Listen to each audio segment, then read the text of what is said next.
In today's gospel, we have the famous story about the pilgrims of Emmaus, the two men who are walking out to the village outside of Jerusalem, and how a certain unidentified guest comes by and walks with them.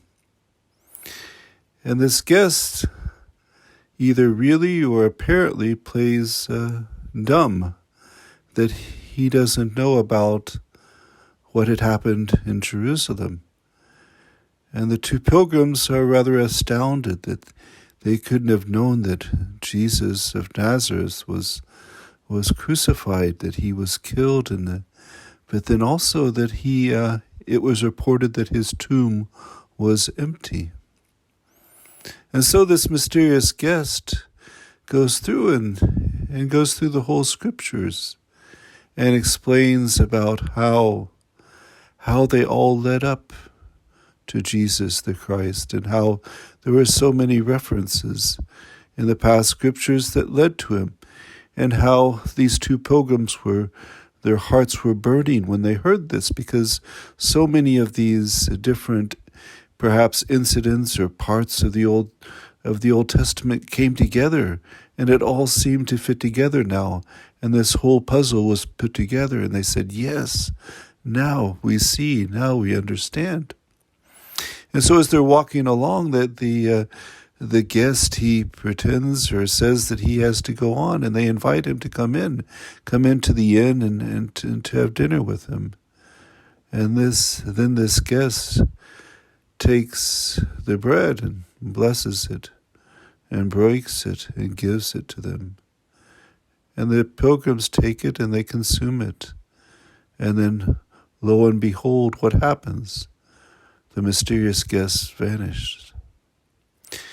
And in reading this gospel and reflecting on it, it made me think about all the perhaps exterior signs that we have in this world that lead us to God and lead us more specifically to Jesus Christ. I mean, in general, we can say that we have so much of the beauty of creation that's around us, and we can see that beauty and think of someone who designed it and created it, and then perhaps we might have good examples in our lives of good people who have done good things and given us good influences, and those are all things that we're thankful for. And also perhaps we have good books that we've read or inspiring stories that we've seen, and those build us up as well. And then in particular we have the Holy Scripture, those holy words that God has passed on to us, that he wanted us to know about. He wanted to know these things that happened, and these stories and these teachings and these messages, and he wanted us to know about, to hear those and to learn those in order to understand him a little better, or perhaps a lot better. But those are all seems like more exterior signs, I would say.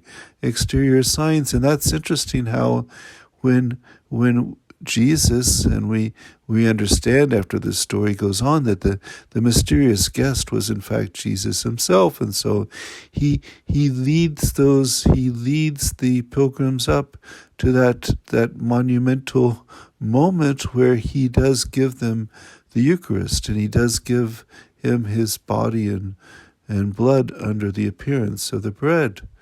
And at that moment, he disappears. And so really, perhaps that's how we should understand it as well.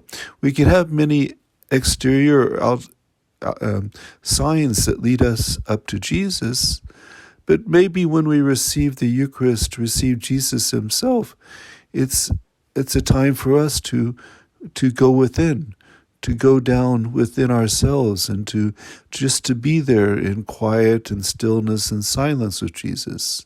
So when we receive him in the Eucharist, maybe that's the moment that we just want to spend those moments in silence and tranquility and serenity, and just to be there with Jesus, and just to be in his presence and let him be present in us. And I always love the image of of a baby, perhaps in swaddling clothes or in a blanket, and in its mother's arms, and there the little baby is just calmly asleep, and the mother is cooing or is holding the baby there, and then the baby falls asleep, and then the mother just is full of wonder at this little baby, her child.